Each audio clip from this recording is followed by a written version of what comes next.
जय माता रानी दोस्तों, आप सभी का बहुत बहुत स्वागत है आपके अपने चैनल राधा कृष्ण ऑफिशियल में। उम्मीद करती हूँ आप लोग बहुत अच्छे होंगे। तो ये बताने के लिए कमेंट बॉक्स में जय माता दी जरूर लिखिएगा। तो चलिए दोस्तों, आज हम इस वीडियो में पौष मास के 5वें दिन 5वां अध्याय की कथा सुनेंगे और कृष्ण और सुदामा की बड़ी ही रोचक कथा है। तो आप लोग कथा पूरा जरूर सुनिएगा और कथा सुनने के बाद में वीडियो को लाइक और चैनल को सब्सक्राइब जरूर कर दीजिएगा। तो चलिए सुनते हैं आज की कथा। उज्जैन में स्थित ऋषि संदीपनी जी के आश्रम में बचपन में भगवान श्री कृष्ण और बलराम पढ़ते थे। वहां उनके कई मित्र में से एक सुदामा भी थे। सुदामा श्री कृष्ण के बड़े ही खास मित्र थे। वे एक गरीब ब्राह्मण के पुत्र थे। सुदामा और श्री कृष्ण आश्रम से भिक्षा मांगने नगर में जाते थे। आश्रम में आकर के भिक्षा गुरु माँ के चरणों में रखने के बाद ही भोजन करते थे। परंतु सुदामा को बहुत भूख लगती थी, तो वे चुपके से कई बार रास्ते में ही आधा भोजन चट कर जाते थे।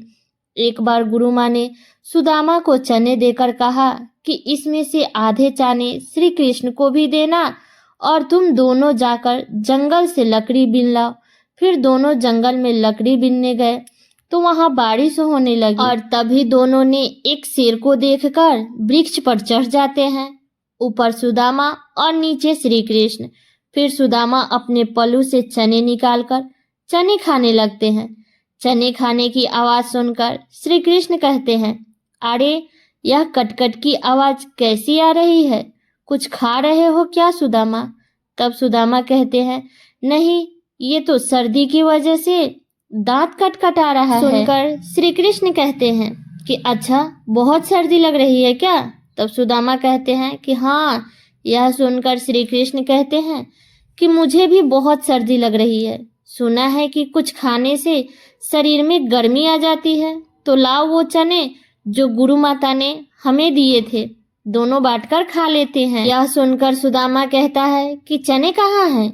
वे तो पेड़ पर चढ़ते समय ही मेरे पल्लू से नीचे कीचड़ में गिर गए थे। यह सुनकर श्री कृष्ण समझ जाते हैं और कहते हैं कि ये तो बहुत बुरा हुआ। यह सुनकर नीचे की डाल पर बैठे भगवान श्री कृष्ण अपने चमत्कार से हाथों में चने ले जाते हैं और फिर ऊपर चढ़कर सुदामा को देकर कहते हैं कि पेड़ पर फल तो नहीं है, लेकिन मेरे पास ये चने हैं। तब सुदामा कहता है, यह तुम्हारे पास कहाँ से आए? तब श्री कृष्ण कहते हैं कि मुझे भूख कम लगती है ना, तो जब पिछली बार गुरु माता ने जो चने दिए थे वो अब तक मेरी ओटी में बांधे हुए थे, ले लो, अब जल्दी से खा लो। यह सुनकर सुदामा कहता है कि नहीं नहीं, मैं इसे नहीं ले सकता। तब श्री कृष्ण पूछते हैं, क्यों नहीं ले सकते? तब सुदामा रोते हुए कहता है, क्योंकि मैं इसका अधिकारी नहीं हूँ और मैं तुम्हारी मित्रता का भी अधिकारी नहीं हूँ। मैंने तुम्हें धोखा दिया है। कृष्ण, मुझे क्षमा कर दो।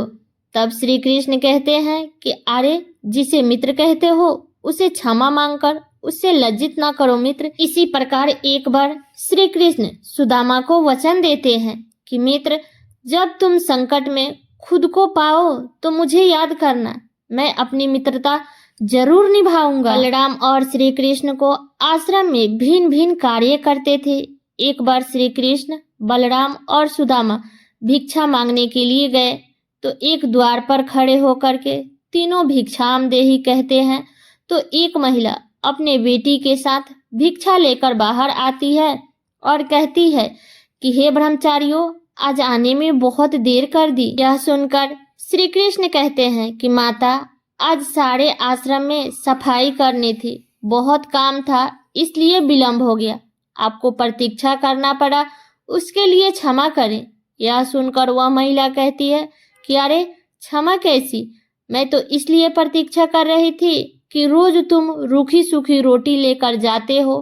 आज घर में मलपुआ बनाए थे तो मैंने सोचा तुम जल्दी आ जाओगे तो गरम गरम खाओगे। देखो, मैंने कपड़े से ढककर मालपुआ गरम गरम रखे हैं तुम्हारे लिए। यह देखकर सुदामा का मन ललच जाता है। वह कहता है, मालपुआ? आज मालपुआ बने हैं? वह महिला कहती है, हाँ, आज घर में पूर्णवासी की पूजा थी, इसलिए मालपुआ बनाई थी। फिर महिला ने तीनों को मालपुआ देकर कहती है कि अब इसे जल्दी से खाओ, गरम गरम खाने में आनंद आता है। तब सुदामा ने खाने ही वाला रहता है। तभी श्री कृष्ण कहते हैं, नहीं माता, हम यह नहीं खा सकते। तब वह महिला पूछती है, क्यों? तब श्री कृष्ण कहते हैं कि आश्रम का यही नियम है कि सारी भिक्षा गुरु चरणों में अर्पित कर दी जाए, फिर उसमें से जितना दे वही हमें खाना चाहिए। यह सुनकर सुदामा को अच्छा नहीं लगता है। यह सुनकर वह महिला गुरु के लिए भी मालपुए का एक पैकेट दे देती है। अब उन तीनों के पास 4 पैकेट हो जाते हैं। फिर तीनों वहां से चले जाते हैं और रास्ते में एक नदी के किनारे रुककर बलराम और श्री कृष्ण हाथ मुंह धोने जाते हैं। इसी दौरान सुदामा मालपुए निकालकर चुपचाप खाने लगता है। तभी श्री कृष्ण उसे मालपुआ खाते हुए देख लेते हैं और मुस्कुरा देते हैं। फिर वह चुपचाप उसके पास पहुंचकर कहते हैं, तुम क्या समझते हो कि मैंने कुछ नहीं देखा? तब सुदामा पतल मोड़कर मालपुआ ढक देता है और कहता है, नहीं नहीं, मैंने तो कुछ भी नहीं खा रहा हूँ। तब श्री कृष्ण कहते हैं, देखो, झूठ मत बोलना, पाप है। यह सुनकर सुदामा कहता है, अरे ब्राह्मण को भूखा रखना भी तो पाप है। यह सुनकर श्री कृष्ण कहते हैं, मैं तुम्हें भूखा रख रहा हूँ। तब सुदामा कहते हैं, अरे क्या, उसने कितनी ममता से कहा था कि मेरे सामने खा लो और तुमने आश्रम के सारे नियम बता दिए। तब श्री कृष्ण कहते हैं, नियम तो है कि गुरुदेव को पता चलेगा तो वो क्या कहेंगे। यह सुनकर सुदामा कहता है, गुरुदेव को कैसे पता चलेगा? रोज हम 3 रोटी लेकर जाते हैं, तो आज भी 3 रोटी लेकर जाएंगे। यदि हाँ, तुमने गुरुदेव को ना बता दिया तो यह सुनकर श्री कृष्ण कहते हैं कि देखो, मैं तुम्हारा मित्र हूँ और मित्रता का धर्म कहता है कि मित्र की कमजोरी पर पर्दा डालना चाहिए। यह सुनकर सुदामा कहता है, तो तुम नहीं कहोगे? तब श्री कृष्ण कहते हैं कि कदापि नहीं। यह सुनकर सुदामा कहता है, तो फिर सारे मालपुए खा लो। तब श्री कृष्ण कहते हैं कि हाँ, खा लो। फिर सुदामा खा लेता है। तो श्री कृष्ण मालपुए की एक पत्तल निकालकर सुदामा को देते हैं और कहते हैं कि ये तुम्हारे हिस्से की भिक्षा हो गई, गुरु माता को दे देना। यह देखकर सुदामा प्रसन्न होकर कहता है कि कुछ भी कहो, तुम मित्र बड़े खड़े हो। कहते हैं कि सुदामा जी शिक्षा और दीक्षा के बाद अपने ग्राम अस्मतिपुर में भिक्षा मांगकर अपना जीवन यापन करते थे। सुदामा एक गरीब ब्राह्मण थे। विवाह के बाद वे अपनी पत्नी सुशीला और बच्चे को बताते रहते थे कि मेरे मित्र द्वारिका के राजा श्री कृष्ण हैं, जो बहुत ही उदार और परोपकारी है। यह सुनकर एक दिन उनकी पत्नी ने डरते हुए उनसे कहा कि यदि अपने मित्र साक्षात लक्ष्मीपति है और उद्धार है तो आप क्यों नहीं उनके पास जाते? वे निश्चय ही आपको प्रचुर धन देंगे, जिससे हमारी कष्टम गृहस्थी में थोड़ा बहुत तो सुख आ जाएगा। सुदामा संकोचवश पहले तो बहुत मना करते रहे, लेकिन पत्नी के आग्रह पर एक दिन वह कई दिनों की यात्रा करके द्वारिका पहुंच गए। द्वारिका में द्वारपाल ने उन्हें रोका। मात्र एक ही फटे हुए वस्त्र को लपेट गरीब ब्राह्मण को जानकर द्वारपाल ने उन्हें प्रणाम करके यहाँ आने का कारण पूछा। जब सुदामा ने द्वारपाल को बताया कि मैं श्री कृष्ण का मित्र हूँ, तो द्वारपाल को आश्चर्य हुआ। फिर भी उसने नियम अनुसार सुदामा जी को वहीं ठहरने का कहा और खुद महल में गया और श्री कृष्ण से कहा कि हे प्रभु, फटे हाल, दीन और दुर्बल ब्राह्मण आपसे मिलना चाहता है, जो आपको अपना मित्र बताकर अपना नाम सुदामा बताता है। द्वारपाल के मुख से सुदामा नाम सुनकर प्रभु सुध बुध खोकर नंगे पैर ही द्वार की ओर दौड़ पड़े। उन्होंने सुदामा को देखते ही अपने हृदय से लगा लिया और प्रभु की आंखों से आंसू निकल पड़े। वे सुदामा को आदर पूर्वक अपने महल में ले गए। महल में ले जाकर उन्हें सुंदर से आसन पर बैठाया और रुक्मिणी संग उनकी पैर धोए। कहते हैं कि प्रभु को उनके चरण धोने के लिए जल की आवश्यकता ही नहीं पड़ी। उनकी दीनत और दुर्बलता देखकर उनकी आंखों से आंसू की धार बहने लगे।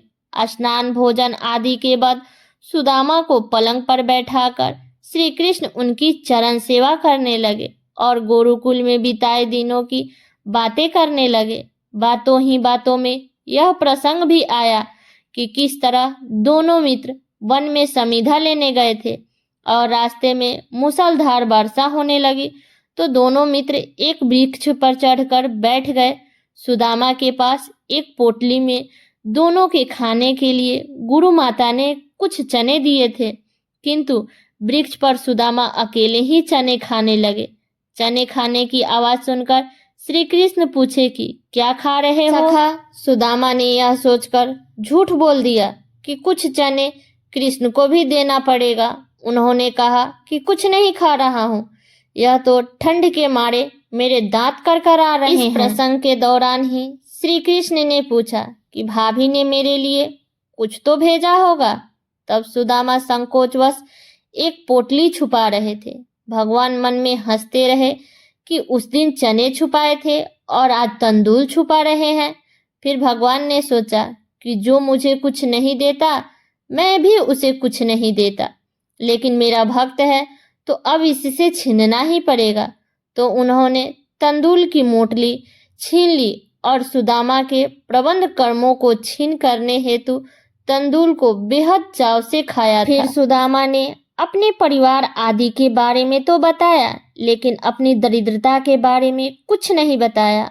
अंत में प्रभु ने सुदामा को सुंदर शिष्य पर सुलाया। फिर दूसरे दिन भरपेट भोजन कराने के बाद सुदामा को विदाई दी, किंतु विदाई के दौरान उन्होंने कुछ भी नहीं दिया। रास्ते भर सुदामा सोचते रहे कि हो सकता है कि उन्हें इसी कारण से धन नहीं दिया गया होगा कि कहीं उन्हें अहंकार न आ जाए। यह विचार करते करते सुदामा अपने मन में समझते हुए जब घर के पास पहुंचे तो देखे कि उनकी कुटिया के स्थान पर एक भव्य महल खड़ा है और उनकी पत्नी स्वर्ण भूषणों से लदी हुई है तथा सेविकाओं से घिरी हुई है। दृश्य देखकर सुदामा की आंखों से आंसू निकल आया और वे सदा के लिए श्री कृष्ण के कृपा से अभिभूषित होकर उनकी भक्ति में लग गए। तो सब लोग बोलिए श्री कृष्ण भगवान की जय। तो ये है श्री कृष्ण भगवान और गरीब सुदामा की कहानी।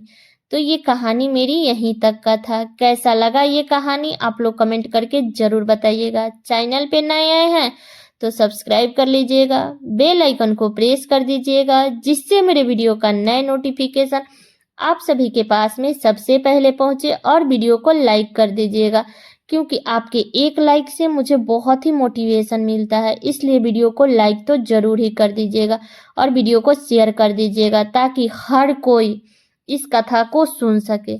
तो चलिए दोस्तों, मिलती हूँ अगले वीडियो में किसी नए वीडियो के साथ में। तब तक के लिए नमस्कार।